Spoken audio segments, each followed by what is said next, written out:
The sound of a hammer striking iron against stone echoes across the village square. It is just before dawn on May 2nd, 1597. The village is called Gernsheim, a small community in the Rhine region of what is now Germany. The Church of Sankt Nicholas rises above the half-timbered houses, its white walls catching the first gray light of morning. Two men are working on the church's exterior wall, approximately 12 feet above the ground. They are mounting something into the stone. The object is made of iron, roughly 18 inches long, curved like a shepherd's crook, but sharpened to a point at one end. It has been forged specifically for this purpose. It has been blessed by a priest, and in approximately 2 hours, it will be driven through the body of a living woman. A crowd is already gathering in the churchyard below. They have been arriving since before midnight, some traveling from villages 10 miles away to witness what is about to happen. Vendors are setting up stalls, selling bread and beer. Children run between the gravestones, playing games while their parents secure positions with clear sightlines to the church wall. The atmosphere is festive, expectant. The execution of a witch is entertainment, and this particular execution promises to be memorable. The woman's name is Anna Schreiberin. She is 34 years old. 4 months ago, she was one of the most respected people in this village, a midwife whose hands had delivered dozens of children safely into the world, a healer whose knowledge of herbs had saved lives that physicians had given up on, a neighbor who could be counted on in crisis. Now she is being dragged through the streets in chains, her body broken by weeks of torture, her white shift stained with blood and filth. The same people whose children she delivered stand watching as she passes. The same families she helped through difficult births throw stones and shout accusations. No one intervenes. No one speaks in her defense. No one will. The guards force her to her knees at the base of the platform that has been constructed beneath the hook. A priest reads the formal sentence, but Anna cannot hear the words. Her ears are ringing. Her vision blurs. The pain from her dislocated shoulders radiates through her entire body with every movement. She looks up at the hook mounted on the church wall, gleaming in the morning light, and understands that what she has already endured was merely preparation. What I am about to tell you is the complete story of Anna Schreiberin, not the sanitized version that appears in academic texts about the witch trials. The complete version, reconstructed from fragments that survived destruction, from a diary discovered in 1893, from archaeological evidence uncovered in the 21st century, from church records that were sealed for 4 centuries and only recently opened. What happened to Anna Schreiberin over the next 72 hours has been hidden from history, deliberately hidden. The church records were sealed because what they documented reflected poorly on the institution. The witness accounts were destroyed because they revealed the complicity of an entire community. The methods used to extract her confession were suppressed because they demonstrated that the conviction was not justice but theater. But fragments survived.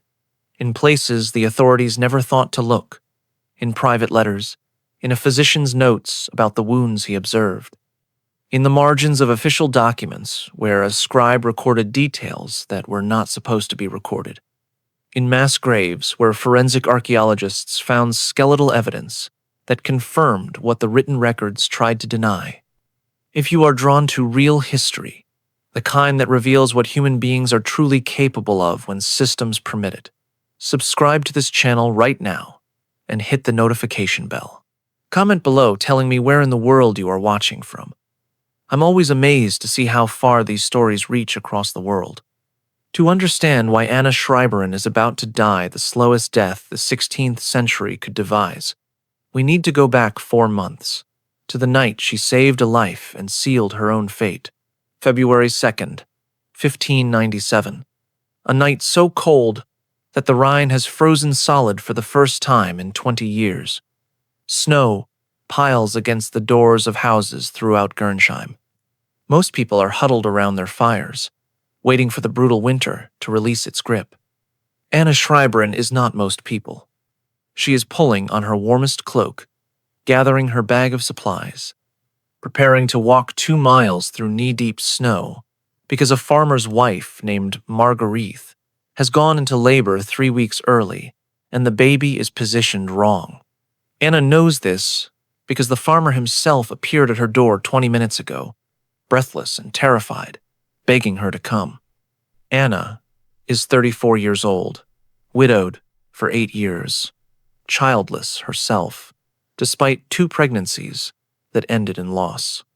She has been practicing midwifery since she was 19, trained by her mother, who learned from her mother before her. 3 generations of Schreiberin women bringing life into the world. Anna is the last of the line.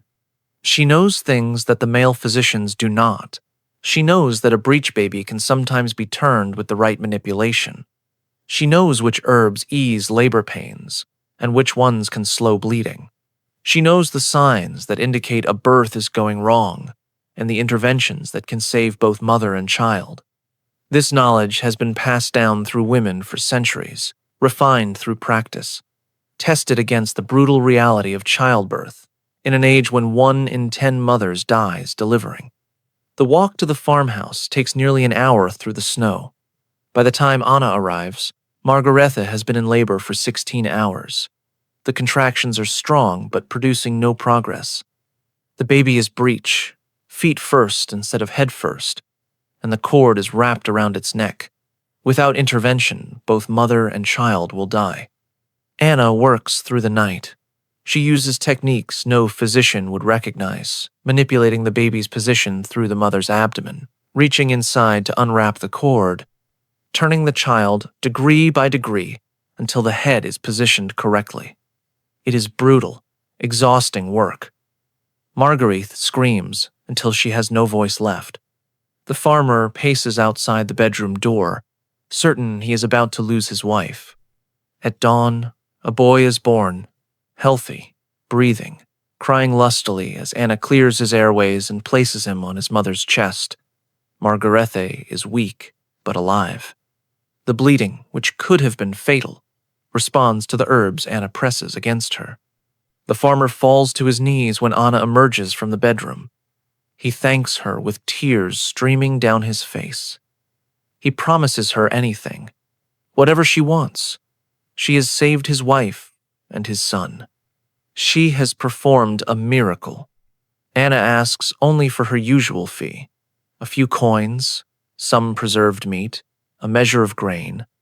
The compensation is modest because Anna does not do this work for money.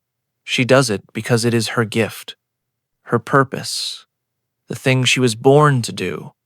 But as she washes the blood from her hands in the farmhouse basin, she notices the farmer watching her. His gratitude is still present, but something else has entered his expression. Something that looks almost like fear. He crosses himself as she dries her hands. A quick gesture, almost unconscious. The sign of the cross made in the presence of something unholy. Anna pretends not to notice. She gathers her bag. She accepts the payment. She begins the long walk home through the snow as the sun rises over the frozen landscape.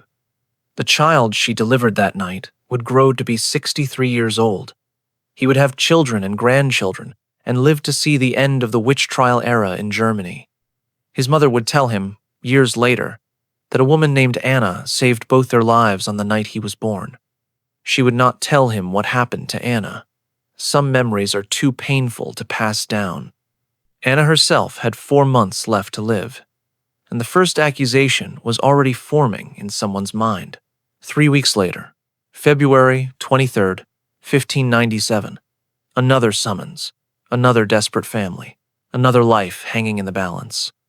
This time, it is not a birth. It is a child already born, already 7 years old, already beloved by parents who have wealth and influence in Gernsheim. The Hoffman family owns the mill that grinds the village's grain. They employ a dozen workers. They have the ear of the local magistrate. They are not people whose tragedy will pass unnoticed. Their son, Wilhelm, has been sick for 2 days. Fever, convulsions. The village physician has already visited and prescribed bleeding, which has produced no improvement. In desperation, Frau Hoffmann sends for the midwife who everyone knows has other skills. Knowledge of herbs and remedies that the physicians dismiss as peasant superstition but that somehow work when their learned methods fail. Anna arrives at the Hoffmann house as the church bells strike noon. She is led to the child's bedroom by Frau Hoffmann herself, a woman Anna knows only slightly, a woman who has never needed her services because her 2 children were delivered without complication by the physician. Wilhelm lies in a bed, soaked with sweat. His face is flushed. His body trembles with recurring convulsions. His eyes roll back in his head when the spasms take him. Anna has seen this before. She recognizes the pattern. She knows that some children recover from this fever and some do not, and that there is very little anyone can do to influence which outcome occurs. But she has to try.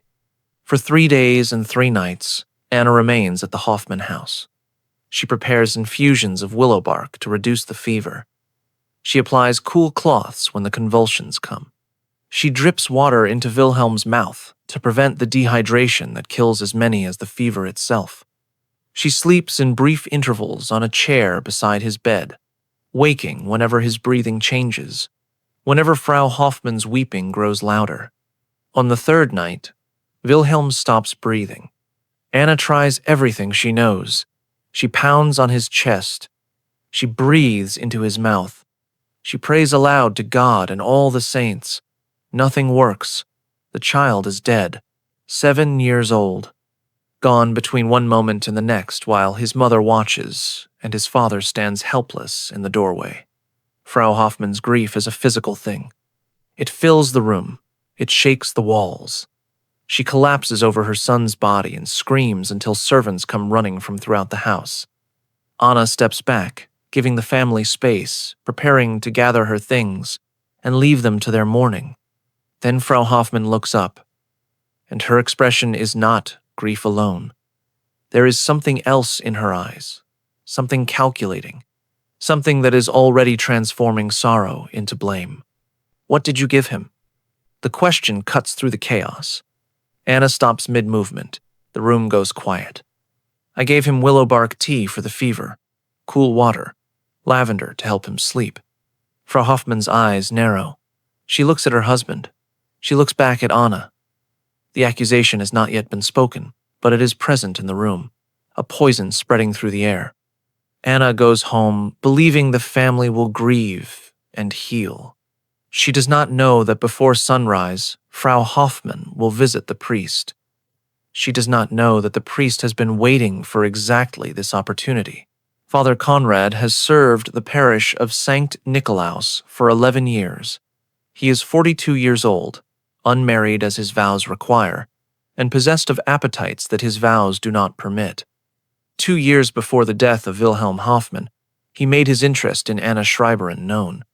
It happened after a late-night summons to administer last rites to a dying parishioner. Anna had been present, tending to the dying man's pain with her herbs, while Father Conrad tended to his soul. They walked back to the village together through the darkness. Father Conrad suggested they stop at the rectory for wine. His hand found her arm. His intentions became clear. Anna refused, politely but firmly. She was a widow, not a woman available for such arrangements. She had her reputation to consider. She had her work. Father Conrad's face transformed in the darkness. The friendly priest became something else. He released her arm and walked away without another word. He had never spoken to her directly since. But he had spoken about her. In confessionals where he guided conversation toward the midwife. In sermons where he warned against the dangers of women who possessed unnatural knowledge. In private conversations with the most influential families, where he planted seeds that would later bear fruit. When Frau Hoffmann arrives at the rectory on the morning of February 24th, her son's body not yet cold, Father Conrad is ready. He has been ready for 2 years. All he needed was an accusation from someone respectable, someone whose grief would be believed, someone whose social position would make her testimony credible. Frau Hoffmann provides everything he requires. Over the following 2 weeks, Father Conrad visits households throughout Gernsheim. He does not accuse directly. He merely asks questions. Has anyone else noticed anything strange about Anna Schreiberin? Has anyone experienced misfortune after encountering her? Has anyone seen her doing anything unusual? The questions are designed to plant suspicions that the priest then harvests as accusations. The baker's wife remembers that she still owes Anna money for a difficult delivery 2 years ago. She has been avoiding Anna in the marketplace, embarrassed by the debt. When Father Conrad suggests that perhaps Anna used witchcraft to ensure the debt would never be repaid, the baker's wife finds this explanation more comfortable than her own guilt. She signs an accusation. The neighbor whose husband watches Anna too closely, whose jealousy has festered for years, signs an accusation claiming she saw Anna talking to a cat in an unnaturally familiar manner. The widow whose sister died in childbirth 10 years ago, a death that was not Anna's fault but that has never been fully processed, signs an accusation claiming that Anna must have caused it through malice. Each accusation feeds the next. Each sign of fear in one household encourages fear in the next. Father Conrad moves through the village like a spider, connecting strands, building a web. What drives the accusations is not simply fear. It is also profit. The laws of the region specify that when a witch is convicted, her property is divided among her accusers and the officials who secured the conviction.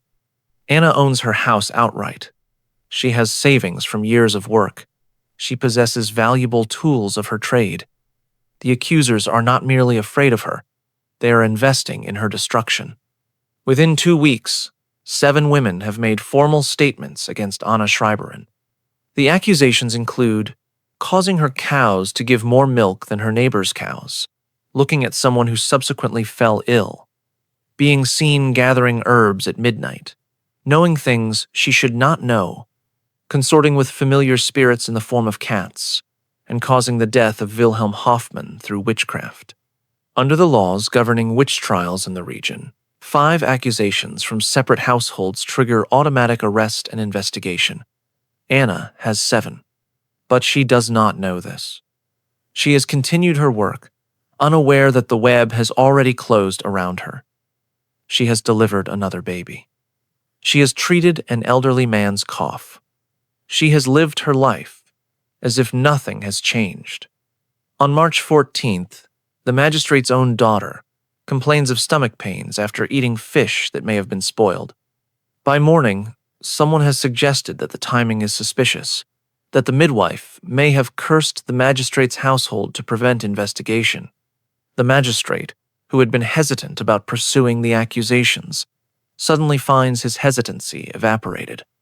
On March 15th, just before midnight, they come for Anna. The sound wakes her from deep sleep. Horses, many horses. The thunder of hooves on frozen ground, coming closer, stopping outside her door. Anna sits up in bed, disoriented. It is the middle of the night. No one summons a midwife with horses. Something is wrong. The door splinters before she can reach it. Men pour into her small house, filling the single room with bodies and torchlight and shouting. She recognizes some of them. The blacksmith's apprentice. A farmer from the edge of the village. Men she has known for years, now wearing the badges of the night watch and carrying chains. She asks what is happening. No one answers. She is seized by the arms, her nightclothes providing no protection against hands that grip hard enough to bruise. The chains are already prepared, iron shackles that close around her wrists with a finality that makes her stomach lurch. She is dragged toward the door without being permitted to dress, without being permitted to gather belongings, without being permitted to do anything except stumble forward between guards who will not meet her eyes. Outside, the village is awake. Faces appear in windows, lit by candles, watching the procession pass. Anna sees people she knows, the family whose child she delivered last month, the woman whose difficult labor she guided safely through, the elderly couple whose pain she has eased with her remedies. No one speaks, No one intervenes. No one does anything except watch. The journey to Darmstadt, where the regional prison is located, takes 3 hours on horseback. Anna is not given a horse. She is forced to walk, her bare feet on frozen ground, chains connecting her wrists to the saddle of a guard's mount. When she falls, she is dragged until she regains her footing. When she cries out in pain, she is told to be silent. The prison is a stone building attached to the courthouse. Anna is processed without ceremony. Her name is recorded in a ledger. Her possessions, such as they are catalogued. The chain of her nightclothes is noted as evidence of her poverty, or perhaps her wickedness. She is taken down a narrow staircase into the cellars. The cell measures approximately 8 feet by 6 feet. Stone walls weep moisture. Straw on the floor is rotted and stinking. A bucket in the corner serves as the only sanitation. The darkness is nearly complete when the guard takes his torch and leaves her alone with the rats. Anna spends that first night certain that morning will bring explanation, perhaps even apology. This must be a mistake. She is a midwife, a healer, a respected member of her community. Someone has made an error. Someone will correct it. Morning brings something else entirely. Morning brings the Inquisitor. His name is Heinrich Schultheiss. He is 53 years old. He has been investigating accusations of witchcraft for 27 years, beginning in the Trier region during the Great Panic of the 1580s, and moving throughout the German territories as his reputation grew. He has personally overseen more than 200 witch trials. He has secured confessions in every single case. 100%. That is his record. Every person he has investigated has confessed to witchcraft. Every single one. When he enters Anna's cell on the morning of March 16th, he does not look like a monster. He looks like someone's grandfather. Gray hair thinning at the crown. A slight stoop to his shoulders. Kind eyes that seem to offer sympathy for the situation she finds herself in. He introduces himself with courtesy. He asks if she has been given water, and when she says no, he calls for a guard to bring some. He waits while she drinks. He allows her to compose herself before he begins. The questions start gently.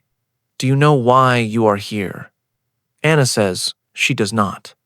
Schultheiss nods, as if this is expected.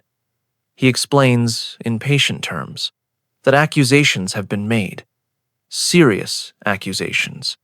Multiple accusations from multiple sources. The law requires investigation. Anna protests her innocence. She is a midwife. She helps people. She has never harmed anyone. Schultheiss listens. He writes notes on a tablet. He does not interrupt. When she finishes, he looks up with those kind eyes and asks his first real question.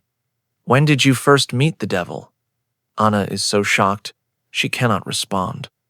The question makes no sense. She has never met the devil. She's a Christian woman who attends church and says her prayers and lives according to God's commandments. Schultheiss waits for her answer. The silence stretches. I have never met the devil. I am innocent of whatever I am accused of. Schultheiss writes something on his tablet. He looks up again. Let me explain how this works, Frau Schreberin. I have been doing this for a very long time. I have questioned hundreds of women in this cell. Every single one of them began by claiming innocence. Every single one of them eventually confessed to their true nature. The only difference between them was how long the process took. He pauses, letting the words settle. If you confess now, freely and completely, you will be shown mercy. The execution will be quick. A moment of pain, and then you face God's judgment, which is more merciful than man's. If you do not confess, we will be forced to use methods that will compel confession. These methods are unpleasant. They cause damage that cannot be undone. Many women who experience them wish they had confessed earlier. Anna stares at him. The kind eyes have not changed, but she now sees what lies behind them. Nothing. No compassion, no doubt, no humanity, just procedure, process. A machine wearing a human face. I have done nothing wrong. I cannot confess to what I have not done. Schultheis closes his tablet. He stands. He walks to the cell door and knocks. Guards enter. We will begin tomorrow, he says. Tonight, you will not sleep. The guards will ensure this. By morning, you may find your memory improved. He leaves. The guards remain. Every time Anna's eyes close, they shake her awake. Every time she lies down, they force her to stand. The night lasts forever. Morning brings Schultheis again, and this time he is not alone. This time, the guards bring ropes and pulleys and a wooden frame. This time, Anna learns what the strappado means. Her arms are bound behind her back, wrists tied together. A rope is threaded through the bindings and thrown over a beam in the ceiling. The guards begin to pull. Her arms rise behind her. Her shoulders scream. Her feet lift from the floor. Her entire body weight hangs from her twisted arms, pulling them backward and upward, at an angle the human body was never designed to achieve. Within the first minute, both shoulders dislocate with audible pops. Her screams fill the cell. They echo through the prison corridors. They carry into the courtyard above where citizens of Darmstadt go about their business, pausing momentarily at the sounds before continuing their days. The first session lasts 4 hours. Anna confesses nothing. She cannot confess because she has nothing to confess. The things they are asking about have never happened. The devil she supposedly met does not exist in her experience. The pact she supposedly made was never made. Anna cannot speak. She can only weep. Schultheis stands. We will continue tomorrow, he says. The first session lasted 4 hours. Anna confessed nothing. Schultheis was not concerned. He had never needed more than 8 sessions. Anna would prove to be different. She would last 11, and her resistance would determine the method of her execution. The days blur together in the cell. Time loses, meaning when you cannot see the sun, when you do not know if it is morning or night, when the only markers are the sessions that tear your body apart and the intervals between them that offer no rest. Sessions 2 through 5 follow a pattern.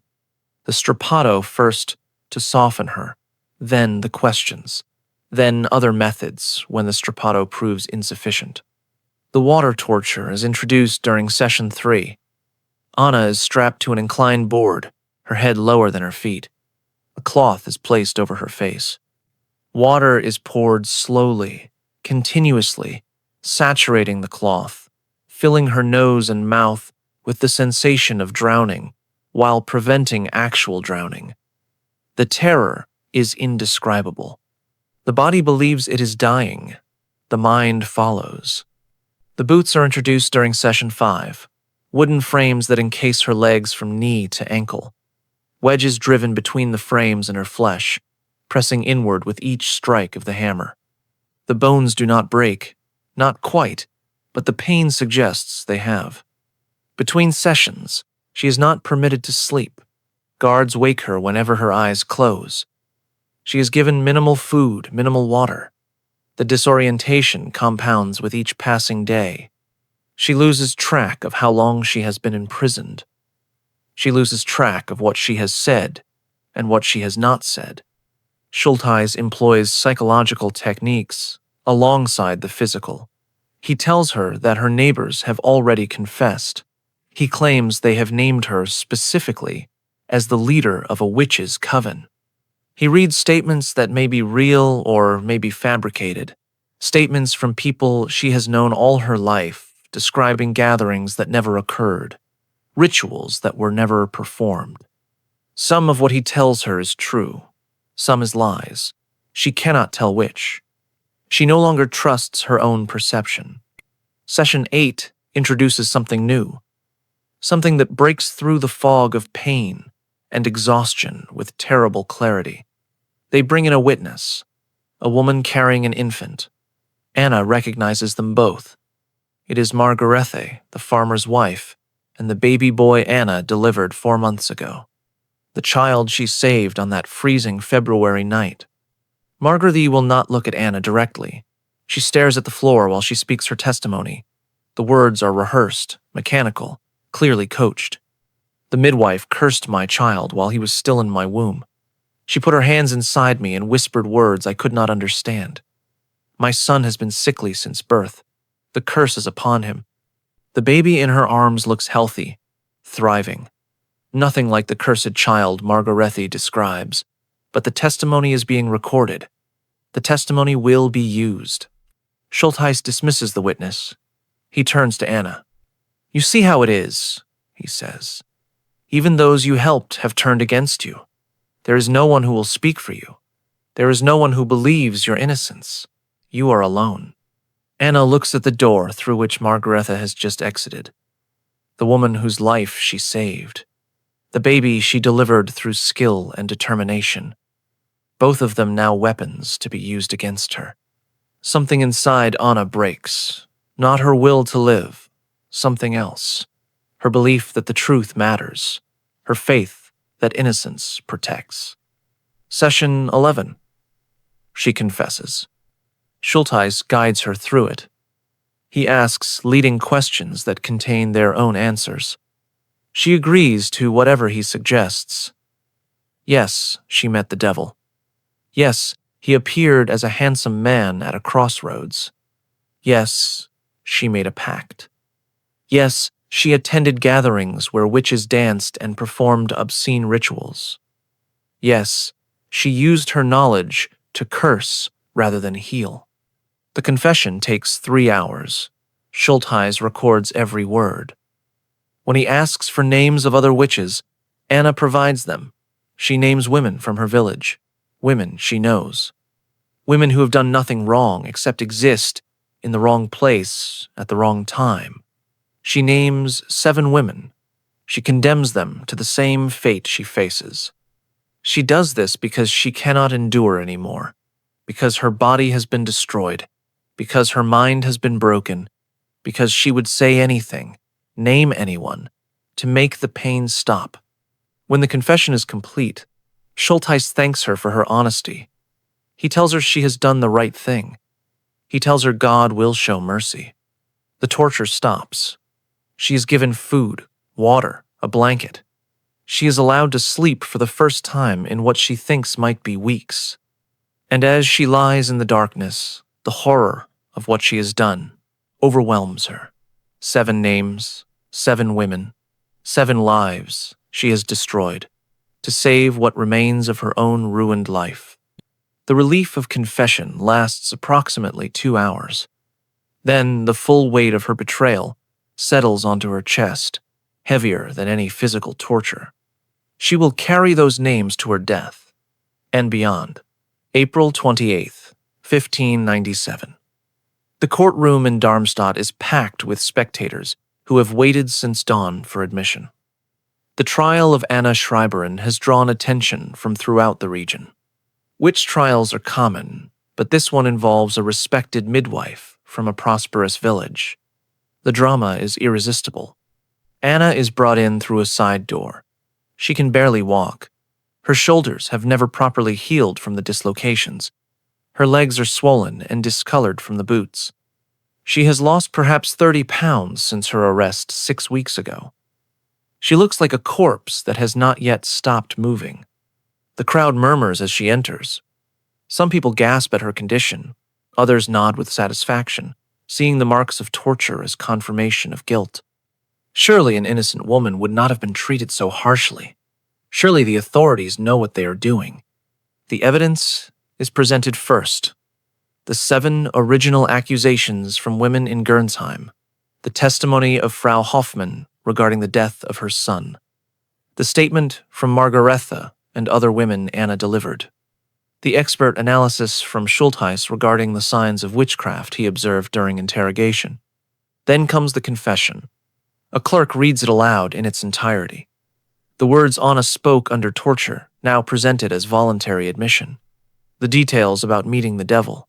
the description of the pact, the account of witch gatherings, the names of other accused. Anna listens to her own voice coming from the clerk's mouth. The words are hers, but not hers. They describe events that never happened, beliefs she never held, crimes she never committed. The confession is a fiction created under agony, and now it is being presented as truth. When the reading is complete, the judges ask if she has anything to say.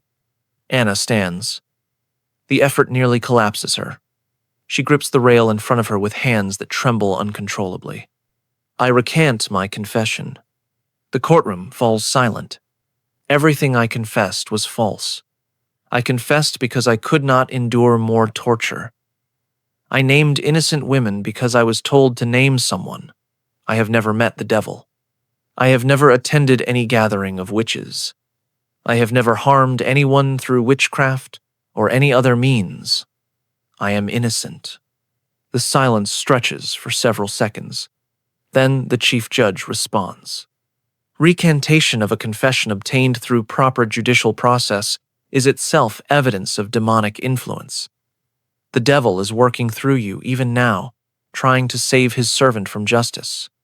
Your recantation is noted and will be added to the evidence of your guilt.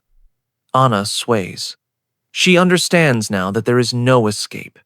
The system is designed so that confession condemns, and denial of confession also condemns. There is no correct answer. There is no path to acquittal. The verdict was determined before she entered this room. The judges deliberate for approximately 1 hour. When they return, the chief judge reads the verdict. Guilty of witchcraft. Guilty of congress with the devil. Guilty of murder of Christian children through maleficent magic. Guilty of conspiracy with other witches to harm the community. The sentence follows. Death by the hook. Anna does not react when the sentence is read. She has moved beyond reaction. She has moved beyond fear. She stands motionless while the courtroom erupts in cheers and shouts, while spectators congratulate each other on the successful prosecution, while the judges file out and the guards approach to return her to her cell. One thought occupies her mind as they drag her away. She has heard of the hook. Everyone in the region has. It is reserved for the worst cases. Witches who killed children. Witches who caused crop failures. Witches whose crimes were considered so severe that ordinary execution was insufficient. She would be the 17th person executed by this method in the Rhineland. She would be the first whose death would take more than 2 days. To understand what Anna Schreiberin faces, you need to understand what the hook is and what it does. The practice originated in Germanic regions during the 15th century, though similar methods existed earlier in other parts of Europe. It was considered an appropriate punishment for crimes involving betrayal of sacred trust, particularly witchcraft committed by those who were supposed to serve the community. The hook itself was a piece of iron, approximately 18 inches long, curved like a shepherd's crook. The straight end was sharpened to a point. The curved end was designed to bear weight. The entire implement was forged by specialists who understood exactly how it would be used. The hook was typically mounted on the exterior wall of a church, a city gate, or another prominent public building. The location was chosen for maximum visibility. The condemned would hang in plain sight of anyone passing by, a living lesson about the consequences of sin. The method of application varied by region, but the most common approach in the Rhineland was insertion through the flesh behind the collarbone. The executioner would position the victim, drive the sharpened point through the muscle and tissue, push until the curved portion emerged on the other side, then lift the victim by the hook and secure it to the wall mounting. The hook avoided major blood vessels. This was intentional. A severed artery would cause rapid death, defeating the purpose of the punishment. Instead, the hook passed through muscle tissue, creating a wound that bled slowly and painfully, but did not immediately threaten life. Once secured to the wall, the victim's entire body weight was supported by the hook through their flesh. Any movement caused the metal to shift, tearing tissue, widening the wound, increasing pain. Victims learned quickly to remain as still as possible, but complete stillness was impossible. Breathing caused movement. Heartbeat caused movement. Life itself caused movement. Death came eventually from several possible causes: exposure to the elements, dehydration, shock from pain and blood loss, infection of the wound. Some victims died within 12 hours. Others lasted 48 hours or more. The record in the region was a man who survived on the hook for 6 days before finally succumbing. The average survival time was between 24 and 36 hours, long enough for the victim to experience the full horror of their situation, long enough for crowds to gather and witness, long enough for the lesson to be thoroughly absorbed by anyone watching. The religious symbolism was explicit. The hook was mounted on church walls so that victims would hang in sight of congregations entering for services. The positioning was calculated so that the condemned would face outward, their suffering visible to all who approached the house of God. The message was clear. This is what happens to those who betray their faith. Anna Schreiberin would be hung from the wall of Sankt Nikolaus in Gernsheim, the church where she was baptized 34 years earlier. The hook would enter her body approximately 6 inches from where the priest had anointed her with holy water as an infant. The same congregation that welcomed her into the Christian faith would watch her die for 3 days. May 1st, 1597, Anna's last night on earth. The cell she occupies now is different from the one where she was tortured. It is larger, with a small window that admits moonlight. The improvement is not mercy. It is practicality. Prisoners awaiting execution sometimes receive better conditions in their final hours, not out of compassion, but because they are now the property of the spectacle. A prisoner who dies in her cell before the scheduled execution cheats the crowd of their entertainment. Anna cannot sleep. She sits on the straw pallet that serves as her bed and watches the stars through the window's iron bars. She has not seen stars in 6 weeks. She had forgotten how beautiful they are. A priest arrives sometime after midnight, not for comfort, not to offer genuine spiritual counsel. He has been sent to extract a final confession, the complete one that will be read aloud at her execution. The authorities want details, names of accomplices, descriptions of rituals, information that will fuel future prosecutions. Anna gives him what he wants. She is past resistance.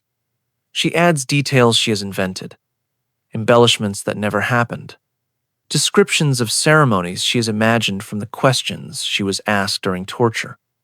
The confession grows longer and more elaborate. The priest writes furiously, delighted with the material. When he leaves, Anna is alone with her thoughts. She thinks about her mother, dead for 15 years now, who taught her everything she knows about healing and childbirth. She wonders what her mother would say if she could see her daughter now. She suspects her mother would understand. The women in her family have always known that their knowledge was dangerous, that helping too successfully could be as perilous as failing. She thinks about the children she has delivered. Dozens of them, scores. Children who are now young adults, who have children of their own, who exist in the world because Anna's hands guided them safely into life. She wonders if any of them know that the woman who brought them into the world is about to die on a hook. She thinks about the husband she lost 8 years ago, a good man who caught a fever during harvest season and was dead within a week. She has missed him every day since. Tonight, she is almost grateful that he did not live to see this. Almost. She thinks about the women she named. 7 women who are now in cells like this one, facing torture, facing accusations they cannot disprove. Some of them are people she has known all her life. Some are mere acquaintances whose names surfaced in her broken mind. when Schultheiss demanded more names. She has condemned them all. She will die knowing she has condemned them all. She does not sleep. She watches the stars wheel slowly across the fragment of sky visible through her window. She prays, though she is no longer sure anyone is listening. She does not pray for rescue. She does not pray for mercy. She prays for it to be quick. The dawn comes eventually. It always does. The cell door opens. Guards enter.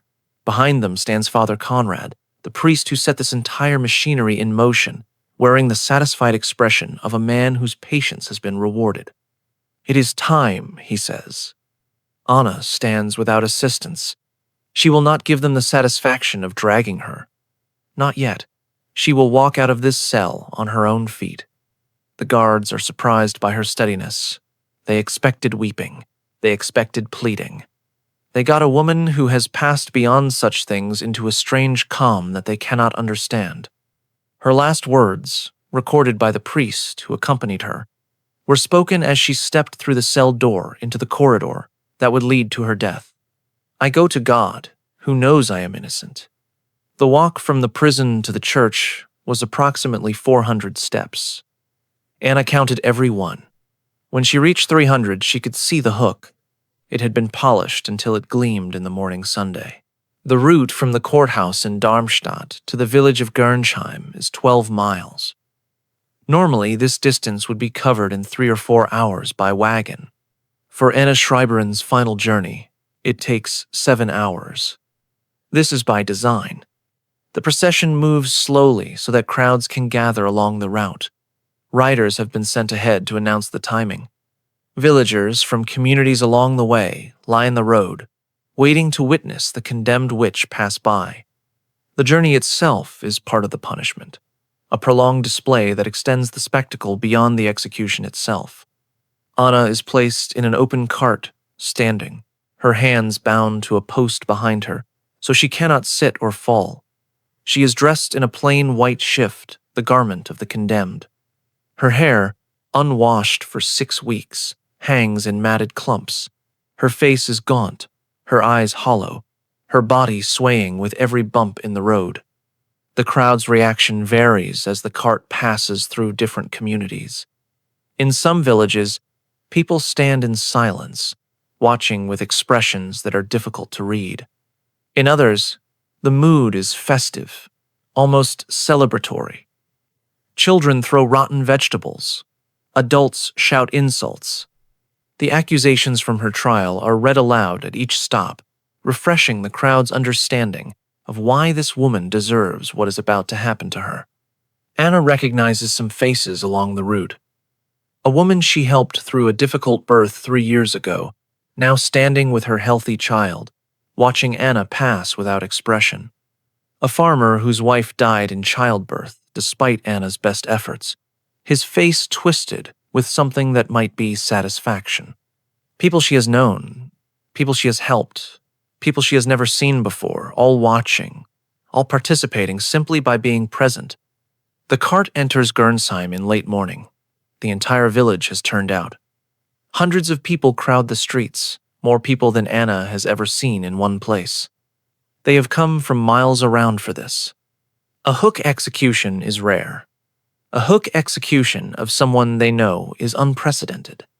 The route through the village passes her own house. Anna sees the door standing open, her belongings being carried out by strangers, her furniture, her herbs, her tools. Everything she owned is being divided among her accusers before she is even dead. The legal process of condemnation includes immediate transfer of property to those who brought the accusations. She sees Frau Hoffmann standing at the front of the crowd, watching with an expression of grim satisfaction. The woman whose son Anna could not save. The woman whose grief transformed into accusation. The woman who will receive Anna's house as compensation for her loss. She sees the baker's wife, who owed Anna money and now owes nothing because you cannot owe a debt to a convicted witch. She sees the neighbor whose jealousy poisoned her mind. She sees the women she delivered, the children she saved, the families she helped through crisis after crisis. No one speaks in her defense. No one calls out that this is wrong. No one does anything except watch. The cart turns the final corner, and the church comes into view. Sankt Nikolaus. The white walls bright in the midday Sunday, the steeple rising toward heaven. And there, mounted on the wall at the height of perhaps 12 feet, the hook. It catches the light and gleams. The cart stops at the base of a wooden platform that has been constructed overnight. The platform rises 8 feet off the ground, providing the executioner working space while ensuring the crowd has an unobstructed view. Guards drag Anna from the cart. Her legs nearly buckle, but she forces them to hold her weight. She will not collapse. Not yet. The priest begins reading the formal sentence. Anna does not hear the words. Her eyes are fixed on the hook above her, on the iron that will enter her body, on the wall she will hang from until she dies. The executioner waits at the top of the platform. He has performed this execution 4 times before. He knows exactly how to position the hook for maximum survival time. The longer she lives, the more effective the lesson. The body's response to the hook is immediate and comprehensive. Anna's muscles spasm involuntarily, trying to find a position that reduces the pressure on the wound. There is no such position.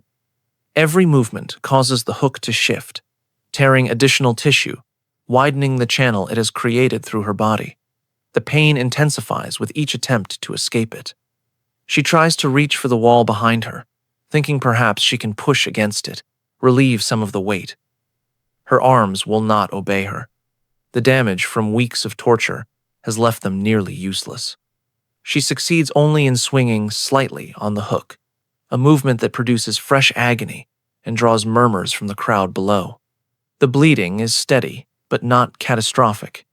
The executioner positioned the hook correctly, avoiding the major vessels that would have caused rapid death. Instead, Anna bleeds slowly, the blood running down her body, soaking her shift, dripping from her bare feet onto the platform below. The crowd watches with the attention of people observing a complicated performance. Some commentary is audible from Anna's position on the wall, speculation about how long she will last, observations about her behavior, comparisons to other hook executions that older spectators remember. Children are present. Their parents have brought them specifically to witness what happens to witches. The lesson is being passed to the next generation. The fear is being cultivated in young minds. By midday, the initial screaming has subsided into something quieter. Anna's voice is destroyed. She can manage only whimpers now, sounds that escape her with each breath, continuous background noise to her suffering. The sun reaches its peak and begins to descend. The afternoon brings heat that the spring morning had not promised. Anna's throat burns with thirst. Her lips crack. Her tongue swells in her mouth. A child in the crowd asks if someone will give the witch water. The child's mother shushes her. Offering comfort to the condemned would be interfering with God's judgment. The child does not ask again. As evening approaches, some of the crowd disperses. They have seen enough. They have other obligations. They will return tomorrow. But a core group remains, settling in for the night with blankets and provisions, determined to witness the complete spectacle. Torches are lit as darkness falls. The flames cast dancing shadows across Anna's suspended body. She has stopped making sounds now. Her eyes are closed. For a moment, some watchers think she has died already, surprisingly quickly. Then she moves, a small shift of her weight, a fresh trickle of blood, a confirmation that she is still alive, still suffering, still hanging from the church wall where she was baptized 3 decades ago. The first night is longer than the day. Anna drifts in and out of consciousness. When she is aware, the pain is everything. When she fades, she dreams of things that never happened, and people who are not here. She sees her mother. She sees her husband. She sees children she delivered, healthy and grown, come to thank her for their lives. The dreams are brief. The pain always brings her back. Dawn of the second day finds her still alive, still bleeding, still hanging. The crowd has grown overnight. Word has spread that the witch is lasting longer than expected. People want to see for themselves. They want to be present when death finally comes. But death is not ready. Not yet. The platform is rough wood, hastily constructed, already stained from preparations that occurred before Anna's arrival. The executioner stands at its center, a man in his 40s with the thick arms of someone who works with heavy objects. His face shows no expression. This is work, nothing more. Beside him is his assistant, younger, nervous, holding the iron hook that will end Anna's life. The assistant has never participated in a hook execution before. His hands are trembling. The formal reading of crimes takes approximately 15 minutes. Every accusation, every detail of the confession, every name of the women Anna condemned under torture. The crowd listens with the attention of people absorbing a story, reacting at appropriate moments, gasping at the worst details, murmuring approval when the sentence is repeated. When the reading concludes, the priest asks Anna if she wishes to confess one final time. This is tradition. The condemned is offered one last opportunity to unburden her soul before facing God's judgment. Anna says nothing. Her silence is noted. The priest shakes his head sadly, as if her refusal to speak confirms everything that has been said about her. He steps back. The executioner steps forward. 2 guards seize Anna by the arms and force her up the platform stairs. Her legs give out on the 3rd step, and they drag her the rest of the way. At the top, they position her facing the church wall. Her back is to the crowd. They will not see her face during what comes next. The executioner's assistant hands over the hook. It is heavy, perhaps 5 pounds of iron, cold despite the spring sunshine. The executioner examines it briefly, running his thumb along the sharpened point, satisfying himself that it is ready. He approaches Anna from behind. He places one hand on her shoulder to hold her steady. With the other hand, he positions the hook's point against the back of her neck, approximately 2 inches below the base of her skull, slightly to the left of her spine. The crowd falls silent, hundreds of people holding their breath. The executioner drives the hook forward. The point enters Anna's body with a sound like a blade cutting through meat. It passes through the muscle of her neck, through the tissue between her bones, and emerges at the front of her body just below her collarbone. Blood begins flowing immediately, running down the white shift, staining the platform beneath her feet. Anna's scream is unlike anything the crowd has heard before. It is not the scream of someone in pain. It is the scream of someone experiencing the transformation from person to object, from living being to example. The executioner works quickly now. He grasps the curved end of the hook where it emerges from Anna's chest and uses it as a handle to lift her entire body. She is light after weeks of near starvation. He raises her until her feet leave the platform, carries her the few steps to the wall, and fits the hook's curved end into the iron bracket that has been mounted there. He releases his grip. Anna's full weight settles onto the hook. The iron, passing through her flesh, becomes her only support. Every pound of her body pulls downward on the metal embedded in her neck and chest. The scream changes. It becomes something rhythmic, a cry that pulses with her heartbeat, that rises and falls with her breathing, that continues without pause, because the pain does not pause, will never pause, will continue until her body finally surrenders. The executioner descends from the platform. His work is complete.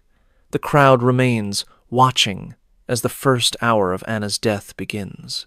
The sun rises on May 3rd, 1597, and Anna Schreiberin is still alive. This is unusual. Most hook victims succumb during the first night. The combination of blood loss, shock, and exposure typically proves fatal within 20 hours. Anna has been hanging for approximately 20 hours. She shows no sign of imminent death. The crowd that gathers on the second morning is larger than the first day's. Word has spread throughout the region. A witch who survives the hook for more than a day is a spectacle worth traveling to see. Some people have come from villages 20 miles away. Anna is no longer recognizable as the woman she was. Her face is swollen, distorted by gravity, pulling blood and fluid downward. Her arms hang limp at her sides.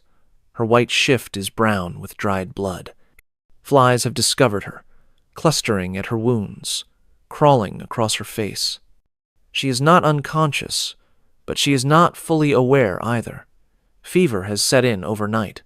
The wound is already showing signs of infection. Her body temperature is climbing. Her thoughts have become disconnected, fragmented, separated from reality. She sees things that are not there. She speaks to people who are not present. She calls out names, some of which the crowd recognizes as people from the village, some of which mean nothing to anyone listening. The watchers interpret these utterances as evidence of her demonic connections. She is speaking to her master, they say. The devil is coming for her. The Hoffman family arrives around midday, the couple whose son died and whose accusation began everything. They position themselves at the front of the crowd, directly in Anna's sightline, though she no longer seems capable of seeing anything clearly.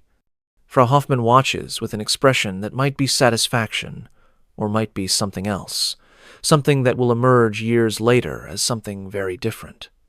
The priest, Father Conrad, conducts an impromptu sermon using Anna's suffering as his text. He speaks about the wages of sin.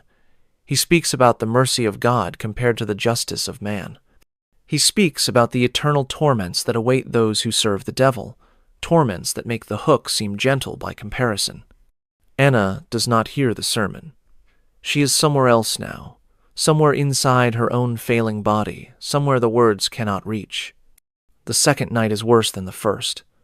Anna's fever climbs. Her body convulses periodically, each convulsion causing the hook to tear fresh tissue. The bleeding increases. The crowd thins as darkness falls, but the core of dedicated watchers remains. Someone brings a lantern close to examine her face. Her eyes are open but see nothing. Her lips move but produce no sound. The examination confirms that she is still alive, barely, clinging to existence through some mechanism that no one can explain. The observer reports to the crowd that the witch must be sustained by demonic power. No natural person could survive so long. Her continued life is proof of her guilt. The interpretation is accepted. The crowd settles in to watch through the second night. Dawn of the third day, May 4th. Anna Schreiberin has been hanging from the hook for approximately 50 hours. She is dying now. Everyone can see it. The change that precedes death has settled over her features. Her breathing has become irregular, gasping. The intervals between breaths grow longer. The priest is summoned to perform last rites. He climbs a ladder to reach her, pressing his face close to hers, speaking the Latin words that are supposed to ease the passage from this world to the next.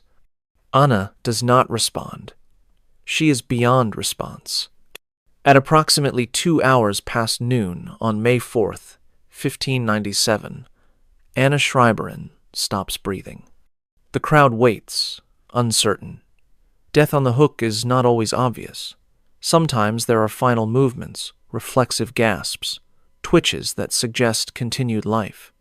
They watch for several minutes before the executioner climbs his ladder to confirm. He checks for pulse.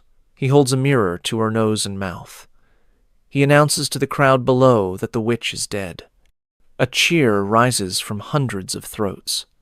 The execution is complete. Justice has been served. God's will has been done. Anna Schreiberin died on the third day, approximately 70 hours after the hook was inserted. Her body hung from the church wall for another full day, as required by law, before being taken down and disposed of. She was not the last. In the 3 years following her execution, 23 more women would be convicted in Gernsheim alone. 7 of them were women Anna had named under torture. The hook would be used twice more before the magistrate decided it attracted too much negative attention from neighboring territories. Future witches would be executed by simpler methods: burning, drowning. The sword. The iron hook that killed Anna Schreiberin was removed from the church wall in 1623. Its subsequent locatio, Anna's body was taken down from the wall on May 5, 1597, approximately 30 hours after her death. The task fell to the same men who had mounted the hook 3 days earlier. They worked quickly, wanting to complete the unpleasant job and move on to other things. The body was not given burial in the churchyard. Convicted witches were denied consecrated ground. Instead, Anna's remains were transported to a field outside the village, a location used for disposing of criminals, suicides, and others deemed unworthy of proper burial. She was placed in a shallow grave without ceremony, without marker, without any acknowledgement that a human being had been deposited there. Her property was divided as the law required.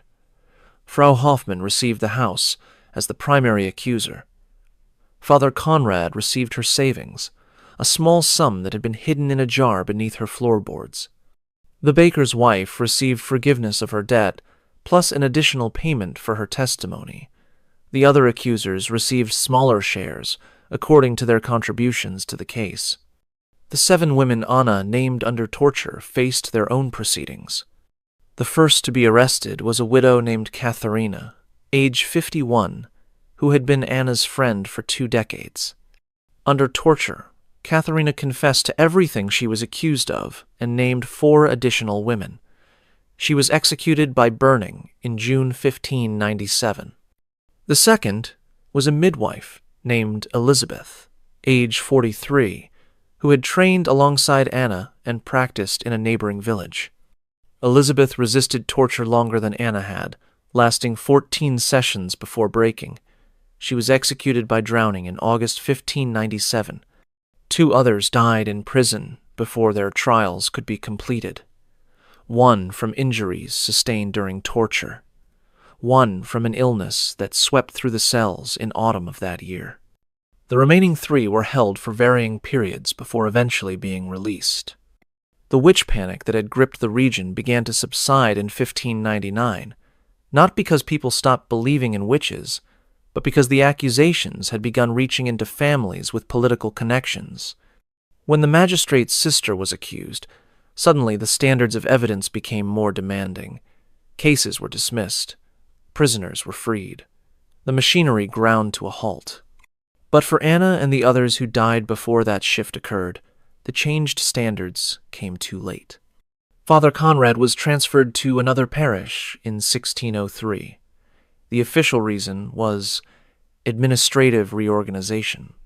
The unofficial reason was that too many questions were being asked about his role in initiating witch accusations. He died in 1612 of a disease, contracted through activities that his vows prohibited. His death was noted in parish records without elaboration. Frau Hoffmann lived in Anna's house for 7 years before selling it and moving away.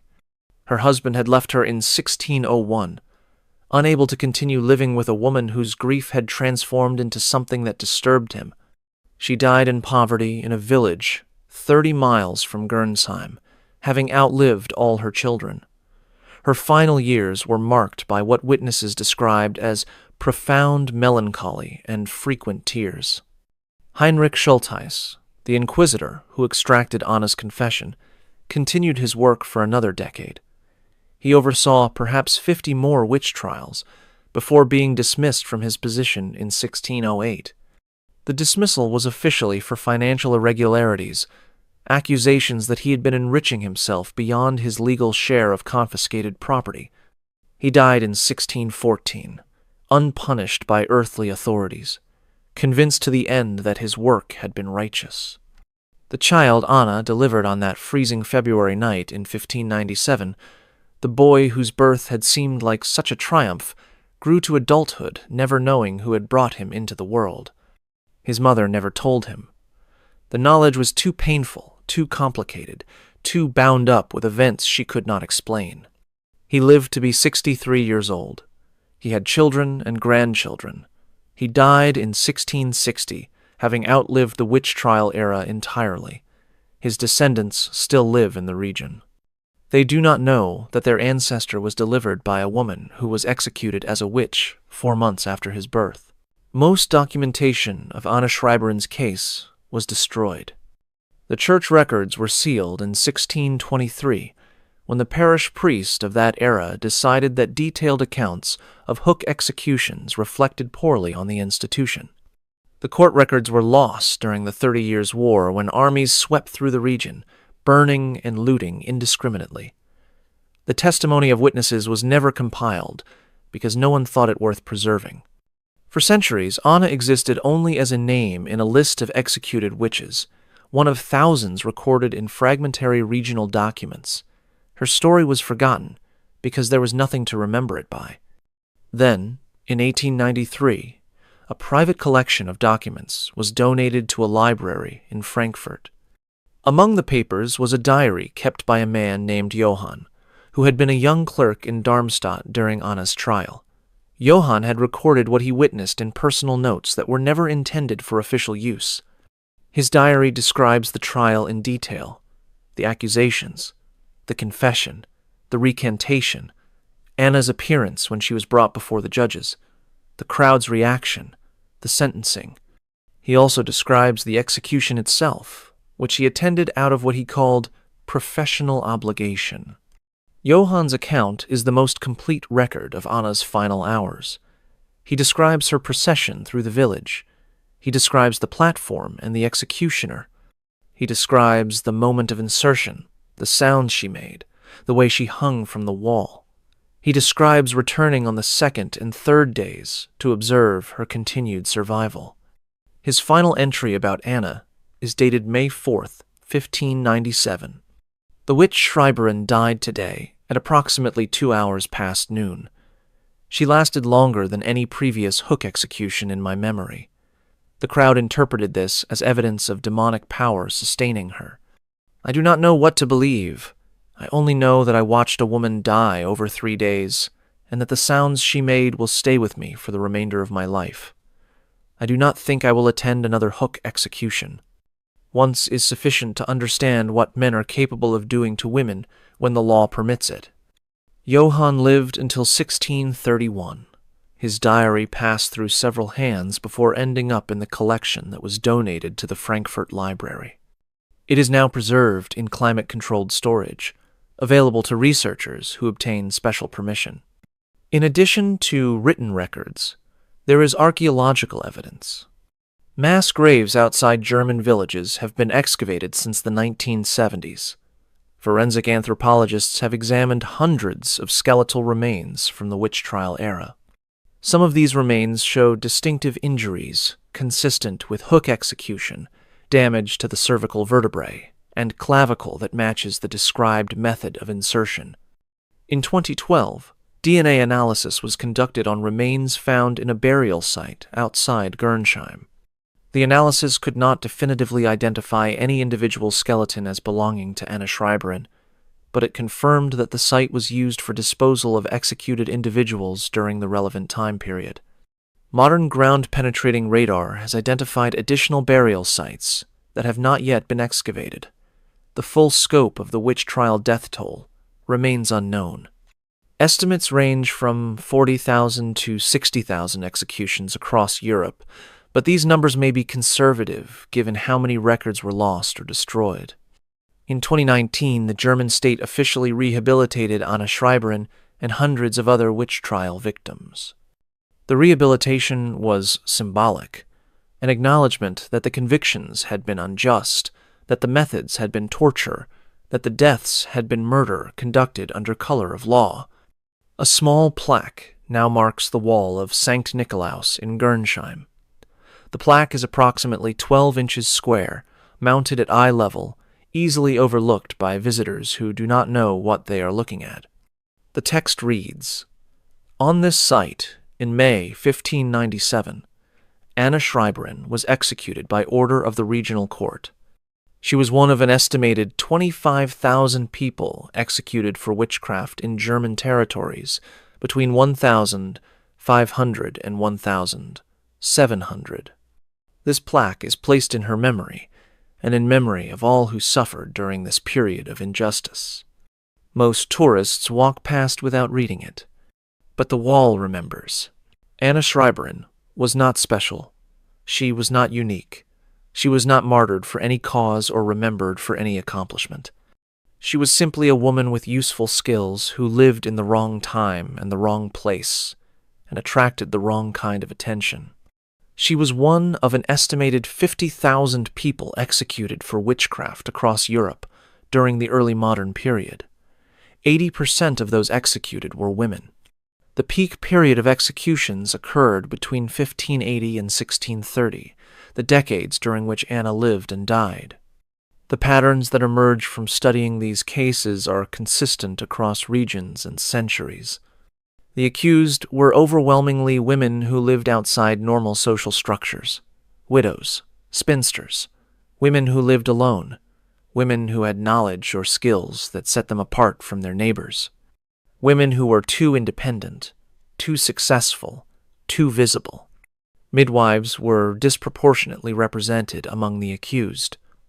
Their knowledge of childbirth gave them access to the most vulnerable moments in families' lives. When births went wrong, as births sometimes did despite everyone's best efforts, midwives were convenient targets for grief that needed somewhere to go. The economic incentives embedded in witch trial systems guaranteed escalation. Accusers received shares of condemned property. Officials received fees for prosecutions. The machinery of accusation paid for itself and generated profit besides. Once the system began operating, it tended to expand until it threatened people with enough power to shut it down. The communities where witch trials occurred were not aberrations. They were ordinary places inhabited by ordinary people. The accusers were not monsters. They were neighbors, friends, family members who convinced themselves that what they were doing was righteous. The crowds that watched executions were not uniquely bloodthirsty. They were parents who brought their children to learn a moral lesson. The system worked because everyone participated.